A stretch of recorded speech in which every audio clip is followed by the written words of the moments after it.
Hello friends, welcome to counter top classics. இன்றைக்கி நம்ம சமையல் மேடையில் மோர் குழம்பு தான் செய்ய போகிறோம். இந்த மோர் குழம்பு அப்படின்னால வெண்டைக்காய் வச்சு செய்யலாம், பூசணிக்காய் வச்சு செய்யலாம். இன்றைக்கி வந்து நான் சொரக்காயில் மோர் குழம்பு செஞ்சுருக்கிறேன். இந்த மோர் குழம்புக்கு இந்த தாளிப்பு தாங்க ரொம்ப ரொம்ப ரொம்ப முக்கியம்.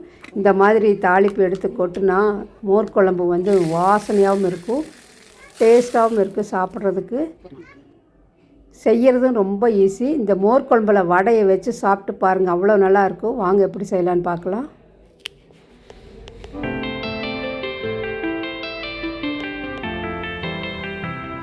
இந்த மோர் குழம்பு செய்கிறதுக்கு வந்து நான் அரை சொரக்காய் வந்து தோல் எடுத்துகிட்டு இந்த மாதிரி பொடியாக கட் பண்ணி எடுத்து மஞ்சத்தூள் உப்பு போட்டு நல்லா வேக வச்சு எடுத்து வச்சுக்கிறேன்.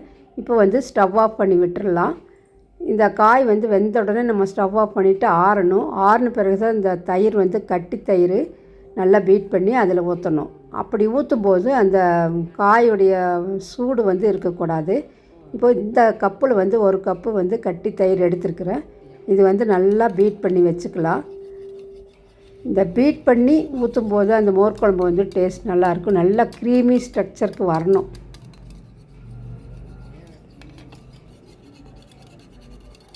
இப்போ பாருங்கள், இந்த மாதிரி க்ரீமியாக வந்துருச்சு. இப்போது இதை வந்து நம்ம அந்த ஆற வச்ச இந்த காயில் வந்து ஆட் பண்ணி விட்டுடலாம். முதலே நான் சொல்லிக்கிறேன், ஸ்டவ் ஆஃப் பண்ணிவிட்டு நல்லா ஆறின பிறகு தான் இந்த தயிரை வந்து பீட் பண்ணி நம்ம க்ரீமியான தயிர் வந்து இதில் சேர்த்தணும். இப்போ நல்லா கலந்து விட்டுடலாம். எல்லா பக்கம் ஈவனாக இருக்கிற மாதிரி கலந்து விட்டுட்டு இதுக்கு ஒரு தாளிப்பு நம்ம தாளித்து எடுத்து கொட்டினா தான் மோர் குழம்பு வந்து சூப்பராக மணமாகவும் இருக்கும், டேஸ்ட்டாகவும் இருக்கும். அந்த தாளிப்பில் தான் இருக்குது இந்த மோர் குழம்புடைய டேஸ்ட்டே அப்படின்னு சொல்லலாம். இப்போ பாருங்கள், இந்த மோர் குழம்பு வந்து கன்சிஸ்டன்சி இந்த மாதிரி இருக்கணும். இப்போ தாளிப்புக்கு வந்து ஒரு கடாய் வச்சுக்கிறேன். அதில் தேங்காய் எண்ணெய் ஊற்றிக்கிறேன். நான் எண்ணெய் வந்து நல்லா சூடாகட்டும்.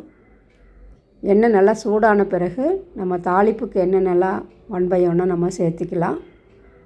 ஃபஸ்ட்டு வந்து கடுகு. எண்ணெய் நல்லா சூடான பிறகு கடுகு நல்லா பொரிஞ்ச பிறகு ஒரு 1/4 ஸ்பூன் அளவுக்கு வந்து சீரகம் சேர்த்திக்கலாம். இந்த மோர் குழம்புக்கு வந்து சீரகம் மிளகு தான் வெரி வெரி இம்பார்ட்டன்ட் இன்க்ரீடியண்ட். இது கூடவே 1 ஸ்பூன் அளவுக்கு மிளகு சேர்த்திக்கிறேன்.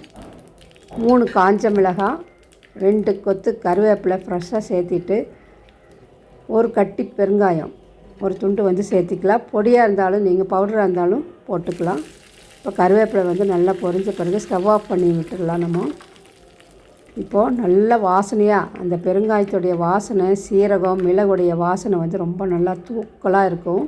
இப்போ இந்த சமயத்தில் வந்து நம்ம அந்த மோர் குழம்புல இந்த தாளிப்பு எடுத்து கொட்டிக்கலாம். ஸ்டவ் ஆஃப் பண்ணியாச்சு பாருங்கள். இந்த மாதிரி தாளிக்கும் போது சத்தம் வரணும். அந்த மாதிரி வந்தால் தான் அந்த மோர் குழம்பாகட்டும், எந்த வகையான சட்னி ஆகட்டும், தாளிப்பு வந்து இந்த மாதிரி இருந்தால் தான் டேஸ்ட் நல்லாயிருக்கும். நீங்களே ஒரு தடவை ட்ரை பண்ணி பாருங்கள். நான் நிறையா தடவை வந்து சொல்லியிருப்பேன். சட்னி வகைகள் நான் போட்டிருந்தேன். ஒரு 68 சட்னி வகைகள் போட்டிருப்பேன். அந்த ஒவ்வொரு சட்னி வகைகளும் தாளிக்கும் போது இதை சொல்லியிருப்பேன். நான் நல்லா கலந்து விட்டுட்டு ஒரு பவுலுக்கு வந்து நம்ம ட்ரான்ஸ்ஃபர் பண்ணி வச்சுக்கலாம். கண்டிப்பாக இந்த மாதிரி ஃபெஸ்டிவல் டைமில் இந்த மோர் குழம்பு வந்து எல்லாருமே செய்வாங்க. நீங்களும் ஒரு தடவை இதே மாதிரி செஞ்சு பாருங்கள். பிடிச்சிருந்துச்சுன்னா லைக் பண்ணி கமெண்ட் பண்ணி சப்ஸ்கிரைப் பண்ணுங்கள். இதுவரையில் சப்ஸ்கிரைப் பண்ணாமல் இருந்தீங்கன்னா சப்ஸ்கிரைப் பண்ணி நம்ம சேனலுக்கு சப்போர்ட் பண்ணுங்கள். தேங்க்ஸ் ஃபார் வாட்சிங்.